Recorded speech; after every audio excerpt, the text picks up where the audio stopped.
यह मुमलकत हमने हासिल की, अदल के लिए हासिल की, इंसाफ के लिए हासिल की, और यहाँ पर सारे के सारे काम इससे बिल्कुल उलट हो रहे हैं। अल्लाह ने कुरान में ऐलान फरमा दिया, इदिलू हुवा अक़रबु लित्तक़वा, अदल करो इसलिए कि तकवा के करीब है। लेकिन हजरात गिरामी कदर इस वक्त हालत ये है, मुल्क के अंदर रिलीफ अगर किसी के लिए है तो अमीर के लिए है, मुल्क में रिलीफ अगर किसी के लिए है तो जागीरदार के लिए है, मुल्क में रिलीफ अगर किसी के लिए है तो सरमायादार के लिए है, और उलमा के लिए क्या है?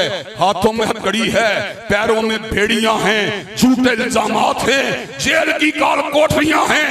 हजरात गिरामी कदर हमारा भाई मौलाना अबू बकर माविया वो कल भी बेगुनाह था, वो आज भी बेगुनाह है। मैं पाकिस्तान के वजीर दाखिला मोहसिन नकवी को मुखातिब होकर ये बात कह देना चाहता हूँ, तुम किसी गिरोह के वजीर दाखिला नहीं हो, बल्कि तुम पाकिस्तान के वजीर दाखिला हो।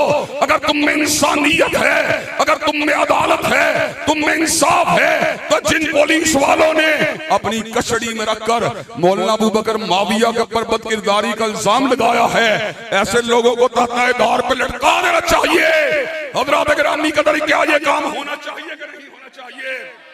हज़रात गिरामी कदर अल्लाह के फजल करम से हम किसी से डरने वाले नहीं हैं, किसी के सामने अपनी गर्दन को झुकाने वाले नहीं हैं, और किसी के तल चूमने वाले नहीं हैं, किसी की कदम बोसी करने वाले नहीं हैं। इंशाअल्लाह अपने भाई के मुकदमे को लड़ा जाएगा और बेगुनाह भाई को जेल के इंशाअल्लाह रिहाई को दिलवाया जाएगा।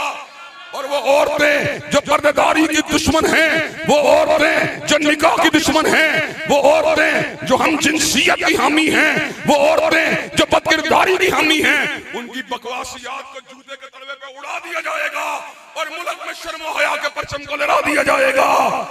हज़रात गिरामी कदर क्या आप क़याम अदल के लिए और हसूल इंसाफ के लिए क्या आप हमारे कंधे से कंधा मिलाने के लिए तैयार हैं? इंशाअल्लाह क्या कदम से कदम मिलाने के लिए तैयार हैं? इंशाअल्लाह क्या दस्तूर आईन और कानून के रास्ते को तैयार करते हुए मुल्क में उलमा, मजहबी जमातों, मजहबी इदारों और मदारस के लिए इंसाफ के हसूल के लिए तैयार हैं? इंशाअल्लाह। कल तक जियो टीवी बकवास करता रहा और साना-ए तांदला वाला को गलत अंदाज से पेश करता रहा और हमारे बयान को काट काट के लोगों के सामने रखता रहा। आज जबकि मौलाना की यह बात साबित हो चुकी है कि उनको पुलिस की हिरासत के अंदर बदकिरदारी का इल्जाम लगाया जा रहा है, जियो वाले सो रहे हैं इसलिए कि जियो बिकता है, बिला मोल बिकता है, चंद टकों में बिकता है। उसके पास हक कहने की सलाहियत मौजूद, उसके पास हक कहने की सलाहियत मौजूद। हज़रात गिरामी कदर इंशाअल्लाह, और तुम जो मर्जी कर लो, जितनी मर्जी ब्रांडिंग कर लो, जितने मर्जी टैग कर लो, इंशाअल्लाह हक को मनवा के छोड़ेंगे और परचमे हक को उठा के छोड़ेंगे और मजलूम मुसलमानों को इंशाअल्लाह क़यादतबंद की सहूलतों से आज़ाद करवा के छोड़ेंगे और इस मुल्क में इंशाअल्लाह अदल, इंसाफ और तकवे का परचम लहरा के छोड़ेंगे।